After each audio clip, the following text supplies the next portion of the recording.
Hi everyone, it's Vanessa, Houman and Lawrence from Creative Recruiters, and we're having another lunch with. And today we are going to talk about folios. So recently one of our lovely candidates sent us an email and asked whether it's better to have a website as your folio or a PDF or both. So here we're going to just share our opinions. We may not agree on everything. I think this is going to be more of a debate. Debate, A discussion. It's going to be a debate Yes. about folios from what I can Clear gather from view. our pre-discussion. Yeah. But maybe we'll just go one at a time. Exactly. And then we can do the pros and cons around that. Do you want to start? Yes, Yeah, thank go for you. it, yeah. I think it should be on, your folio should be on a website, and for the reasons being that you can always update it and have the most up-to-date versions there. It can talk about yourself, you can, all the work can be put on there, and it's almost like a filing system for yourself that every time you do new work it can actually be uploaded, and then older work can come off. So for me, it's always up to date, hopefully. And also for a recruiter and for somebody looking at it, you only have to send them a link.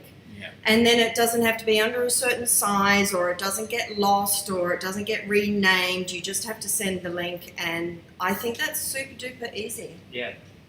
What about you, I Lawrence? do. What do you think? Look, I don't believe there's necessarily a golden rule for folios that everyone needs to stick to. I think there are some advantages to a PDF version, being that if it's a website, it's very hard to control where the person viewing the website is going to go.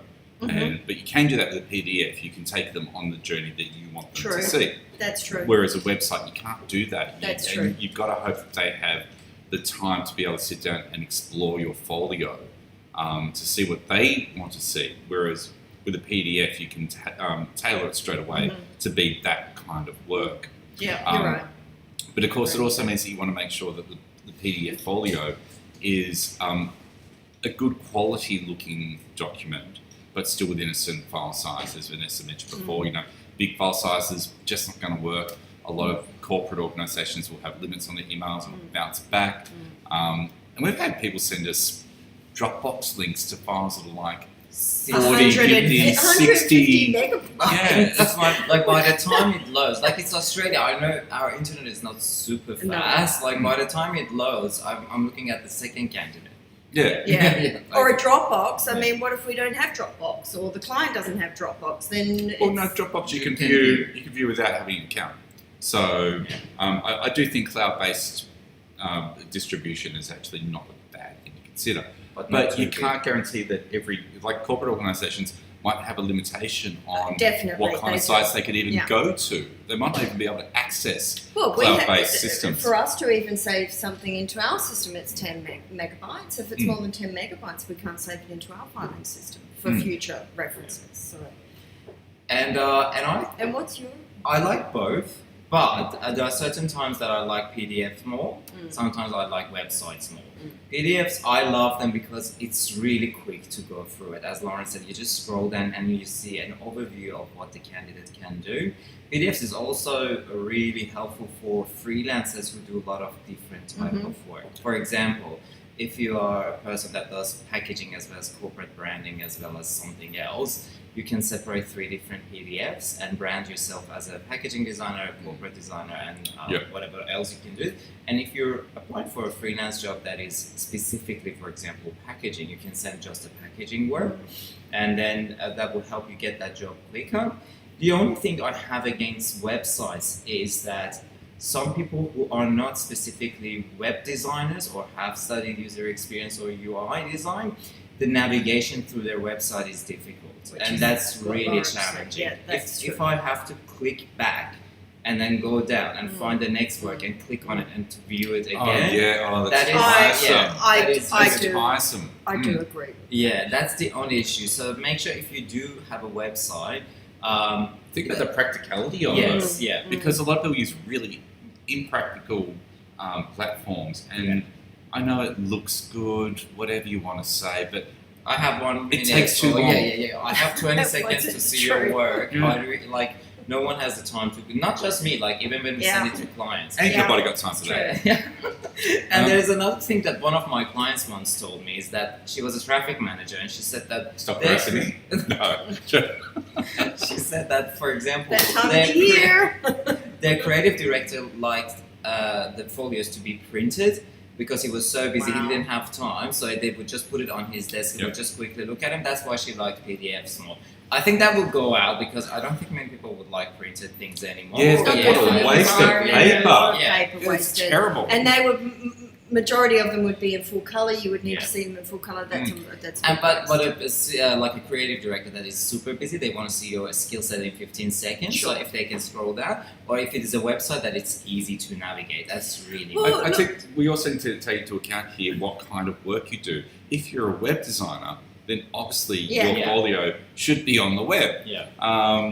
That would make sense. But if you're a finished artist or something along those lines. I do also agree. I agree of having a PDF when you're applying for a specific role. And with my creatives, I will have a look at their website. I will also have a look at the clients that they've worked for and the agencies that they've worked for. And I will know for a specific role that I would want a PDF specifically about a certain industry or a certain client, and then the creative will go and make a PDF specifically for that because it's not on their website. So there is a little bit of both. I think the key thing to take away from this is this: the hiring manager, the recruitment consultant, the prospective employer has a very short amount of time to look at your work because they're potentially working through countless submissions. If your folio is really difficult to work through, it's not going to work for you. Yeah. That's the bottom line. Regardless if it's PDF, regardless if it's website, whatever. If it's full of a whole lot of fluff, and it's too much a project showing about how brilliant you are instead of how practical you are as a designer, it's not going to work for you. Yeah. And can I add one thing? The other thing is that make sure your folio is well designed itself.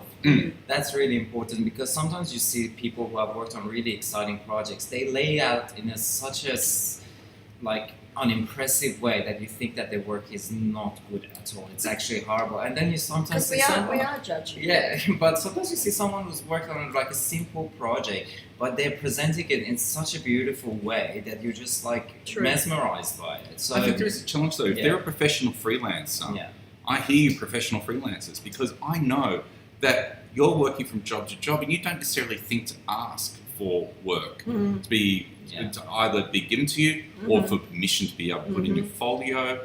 Sometimes you can't. Sometimes it's confidential. And especially people that work in the construction industry doing tenders and bids. They can't go around taking that stuff. No, it's true. So, it can be a real challenge for professional freelancers, even the ones that are in demand constantly, to maintain a folio. It's something you've got to really think about over the course of your career. Exactly. I think the main thing for me, whether it's PDF or whether it's the website, is that it's updated. Because a lot of the people say, I haven't updated my website for ages, so you shouldn't really be judging that. Or, that file that I sent you last year, it's so old, it hasn't been updated. Yeah, well, that's all that we can go that's by. All we had to go so, by. If it's not updated. And the reality is, we can look at your career, we can look at how long you've been places, we can see you've been doing it for 20 years, but this is a visual industry. And our clients are going to want to see visual examples of the work to see if it matches theirs. And no work should be older than 5 years. Like anything over 5 years is already outdated. And no wedding invitations. No wedding invitations. Oh, my mum's wine labels. There was a period there where there was so many frickin' wine labels. Stop it! Well, I'm just looking at a folio, this wedding invitation. I never get a request for a wedding invitation. For the record, I have never been asked for a wine label. In 15 years, I've never been asked for a wine label, okay? Yeah, but just to wrap it up, guys, I know that creating a website sometimes could be costly for some people, so if you do not have the budget for creating a website, don't be discouraged. PDF will do. But there's free websites as well. But they don't look good. But get out the popcorn. But but like the free ones are usually not that good looking. But if they are, use those. But if you're on a budget, don't think that you cannot apply for jobs with with just a PDF. That's okay. I have placed UI designers with a PDF folio, so it does happen. But it's all about how visually appealing it is. There's going to be a fight here after this, but that's why we always decide. Where's the alcohol? It's still Christmas. Let's. But that's the thing. There's never a right answer. right We're answer. representing the different people It's you true. send your work to, so you can't always please everyone. So if you're going to be speaking to Houman, PDF, if you're going to be speaking to me, website, and with I'm I don't know if Lawrence, it's been website. anything, just no one. as label. long as it's not no wedding cards. Alright, we hope that this was helpful for you. If you have any other questions, anything specific, just let us know. We like to have a bit of a debate, as you can see. If we agree on it, then That's great. That's great. But It's just going to be a video of us throwing chairs at each other and knocking each other to the ground. And we're getting close to the end of the year, so Yeah, I we're think going a everyone's bit edgy, silly. but Yeah. we wish you all a wonderful holiday season and wonderful new year, and hopefully Hopefully we're back next year. hopefully this video helps you with preparing your folio if you're working on it during the holiday Yes, season. very Yes, important. yeah, Work yeah. on it. Well, as I said before, anything is great as long as it's updated. Exactly. Beautiful. Have a wonderful time, and we'll look forward to talking to you in the new year. Take care. Bye everyone. Cheers. Bye.